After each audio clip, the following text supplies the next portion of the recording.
হরে কৃষ্ণ। রাধে রাধে। সকল বৈষ্ণব ভক্তবৃন্দের শ্রীচরণে আমার কোটি কোটি প্রণাম। অপরা একাদশী ব্রত পালন করতে হবে 23শে মে শুক্রবার। জ্যৈষ্ঠ মাসের কৃষ্ণপক্ষের একাদশী অপরা একাদশী ব্রত পালন করতে হবে 23শে মে শুক্রবার। বহু পুণ্যদানকারী, মহাপাপ বিনাশকারী, পুত্র দানকারী এই একাদশী অপরা নামে খ্যাত। এই ব্রত পালনকারী ব্যক্তি জগতে প্রসিদ্ধ লাভ করে। ব্রহ্মহত্যা, গোহত্যা, ভ্রূণ হত্যা, পরনিন্দা, পরস্তিগমন এবং মিথ্যা ভাষণ এইরকম গুরুতর পাপও এই অপরা একাদশী ব্রতর প্রভাবে নষ্ট হয়ে যায়। কিন্তু এই ব্রত পালন না করে যে ব্যক্তি জীবন ধারণ করে তা জলের বুদবুদের মতো জন্ম মৃত্যু সার হয়ে যায়। অপরা একাদশী ব্রত পালন করে বিষ্ণু পূজা করলে সর্ব পাপ থেকে মুক্ত হয়ে বিষ্ণুলোক প্রাপ্ত হয়। এই ব্রত কথা শ্রবণে সহস্র গোদানের ফল লাভ হয়। আপনারা অবশ্যই একাদশী ব্রত পালন করে একাদশীর মাহাত্ম্য পাঠ ও শ্রবণ করবেন। বলা হয় একাদশী করে যদি একাদশীর মাহাত্ম্য শ্রবণ না করা হয় তাহলে একাদশী অসম্পূর্ণই থেকে যায়। তাই আপনারা অবশ্যই একাদশী ব্রতর মাহাত্ম্য শ্রবণ করবেন। আজকে আমরা একাদশীর মাহাত্ম্য ও পালনের সময়সূচি আলোচনা করব। মহারাজ যুধিষ্ঠির শ্রীকৃষ্ণকে বললেন, হে কৃষ্ণ, জ্যৈষ্ঠ মাসের কৃষ্ণপক্ষীয় একাদশীর নাম কি এবং তার মাহাত্ম্যই বা কি? আমি শুনতে ইচ্ছা করি, আপনি অনুগ্রহ করে তা বর্ণনা করুন। শ্রীকৃষ্ণ বললেন, হে মহারাজ, মানুষের মঙ্গলের জন্য আপনি খুব ভালো প্রশ্ন করেছেন। বহু পুণ্যদানকারী, মহাপাপ বিনাশকারী ও পুত্র দানকারী এই একাদশী অপরা নামে খ্যাত। এই ব্রত পালনকারী ব্যক্তি জগতে প্রসিদ্ধ লাভ করে। ব্রহ্মহত্যা, গোহত্যা, ভ্রূণ হত্যা, পরনিন্দা, পরস্তিগমন, মিথ্যা ভাষণ প্রভৃতি গুরুতর পাপও এই ব্রত পালনে নষ্ট হয়ে যায়। যারা মিথ্যা সাক্ষ্য দান করে, ওজন বিষয়ে ছলনা করে, শাস্ত্রে মিথ্যা ব্যাখ্যা প্রদান করে, জ্যোতিষের মিথ্যা গণনা ও মিথ্যা চিকিৎসায় রত থাকে, তারা সকলেই নরক যাতনা ভোগ করে।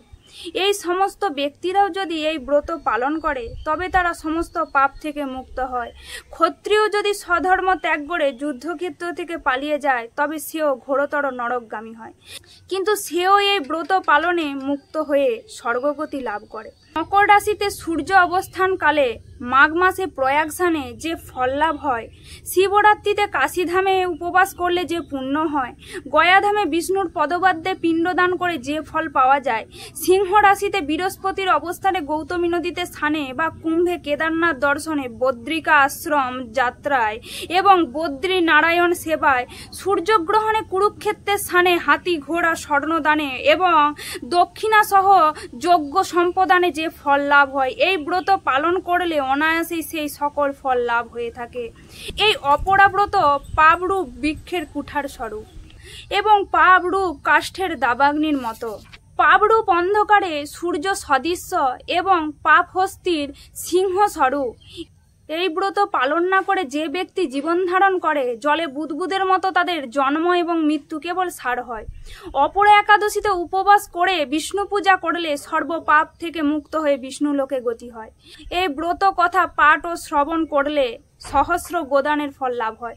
ব্রহ্মাণ্ড পুরাণে ব্রত মাহাত্ম্য বর্ণনা করা হয়েছে। হরে কৃষ্ণ কৃষ্ণ কৃষ্ণ হরে হরে, হরে রাম রাম রাম হরে হরে। তা আপনারা খুব সুন্দরভাবে এই অপরা একাদশী ব্রত পালন করবেন এবং সঠিক টাইমের মধ্যে পালনটিও করে নেবেন। তো পালনের সময়সূচি হলো 24শে মে শনিবার ভোর 4:51 থেকে 9:19 মধ্যে আপনারা পালনটিও সেরে নেবেন। সঠিক টাইমের মধ্যে পালন না করলে সে পালনটি নষ্ট হয়ে যায়। তাই আপনারা অবশ্যই সঠিক টাইমের মধ্যে পালনটিও করে নেবেন। একাদশীর দিনে অধিক শাস্ত্রগ্রন্থ অধ্যয়ন করবেন, হরিনাম জপ করবেন, হরিনাম সংকীর্তন করবেন এবং সারা দিনটি হরিনাম দিয়ে অতিবাহিত করবেন। হরে কৃষ্ণ, রাধে রাধে।